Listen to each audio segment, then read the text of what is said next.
Hey, what's going on everyone? My name is Sakairos, welcome back to the channel, and you may have heard that well-known richest person in the world, Elon Musk, is buying Twitter for $44 billion.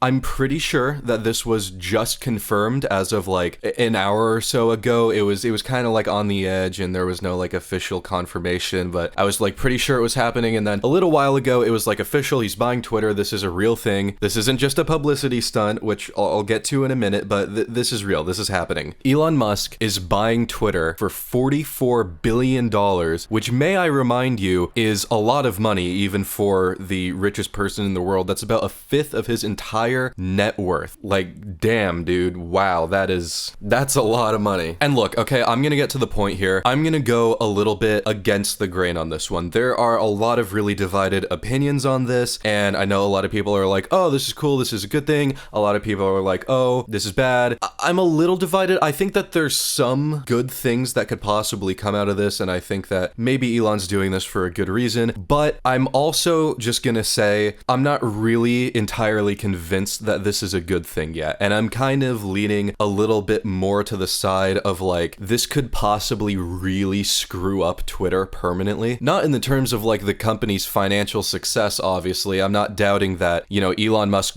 probably would not have done this if it wasn't a good financial decision, but just in terms of the whole culture on Twitter, which, you know, as you guys know, is already pretty shit to begin with, you know, I'm just not convinced that it's gonna go in a good direction. So before I talk about that, let's talk about why Elon is doing this. If I was making this video yesterday before this was like entirely confirmed, I might have thrown around the theory that this was just a publicity stunt that he does. You know, he does this kind of thing a lot where like he'll invest a lot of money in a company and then he'll like start talking about that company or making like jokes about it or something to drive the stock price up. He'll sell his shares, boom, profit. This is not a new thing. He's done this before, and like I said, if I was making this video yesterday, that's what I would have been like, oh, he's just doing that. But no, this is a real thing. He's doing it now, so I can't really play around with that theory. And the main thing that I've seen get talked about now in terms of why Elon is buying Twitter is related to free speech. Elon Musk has said in the past that he is a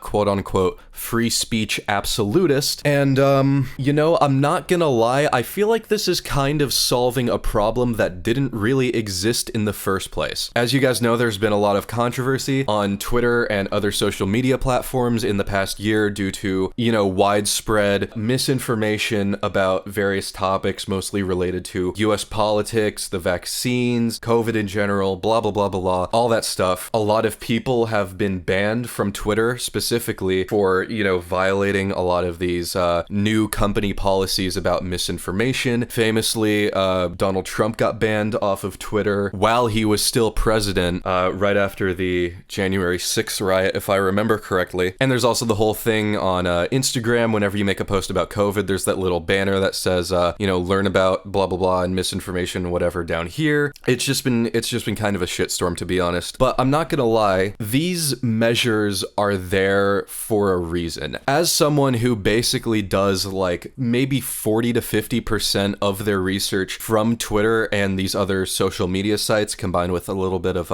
you know, various news sources and also Wikipedia, but a lot of the stuff I talk about comes from these social media sites because it's like pop culture stuff and it's just easier to find and do research on there. And I have come across so much misinformation in researching various topics for my videos, not even related to like serious stuff, just like little tiny things, and every time someone points it out or every time I don't do my research quite well enough and I miss something, it's just like, oh my god, every time it's almost unavoidable. It's very hard to avoid. And you know, these policies that are here that are related to not being allowed to just say stuff that's blatantly wrong is here for a reason. Famous example, kind of overused, but you can't just yell fire in a movie theater when there's no fire, because you're putting people in danger. People might get trampled. People, you know, paid for that movie and now you kind of ruined it by yelling fire. It's the same thing with social media. Like, you're gonna spread dishonest, potentially harmful misinformation. Like, there has to be some sort of punishment for that. And when I hear the words free speech absolutist, that does not make me very confident in, you know, trusting basically anything that anyone says on Twitter anymore. And it's really funny because a lot of these like hashtags as well about, you know, leaving Twitter and and blah, blah, blah, blah, blah are trending on Twitter trending. And I took screenshots of a few of like the people that are like tweeting about this kind of thing. And it's just, oh my God, dude. Every liberal who says that they will leave Twitter if Elon Musk buys it will be back on the platform within a week. If the people threatening to leave Twitter over Elon Musk actually leave Twitter, how will they inform us that they're still wearing a mask? This has to be the best Monday news ever. Liberals are promising to leave Twitter. But like, you see what I mean, right? Like, you see the kind of people that are on board with this. It's not making me very confident that this is a good idea. All right, I gotta move on or else my head is gonna explode. But just a few more reasons why I personally like am a little skeptical about this is, first of all, Elon promised to, and I quote, get rid of spam bots. You know who else said that they were going to get rid of spam? Bill Gates said that with email in 2004. And I think you can figure out how well that worked out. I'm not saying that this is an empty promise. Maybe this is something that's like easier to regulate on Twitter than it is on email because, you know, Twitter is like public and anyone can see anything that anyone else has posted. That might make it a little easier, but I'm just saying people have tried to do it before. It didn't really work out. So I don't know. Also, once again, gonna bring up those financial reasons that Elon Musk has been known to manipulate in the past. Twitter is currently in the middle of a big stock price surge after a pretty long drop off that I think started in around October or so. And you know, it makes me like a little skeptical, but not that much because, you know, I also get that like Elon's spending $44 billion on this. So I can't say that it's entirely for financial reasons, but that may have something to do with it. Like, you know, if Twitter was still going downhill, I don't think he would have done this. Like, just gonna put that out there. However, I don't want this video to be all negative, so I'll say one good thing. Elon also said that he's going to have a more open policy about how Twitter's algorithm of relating like content and recommending different content works, which I think is really amazing if he intends to keep his word about that. Social media algorithms are just the absolute bane of me and like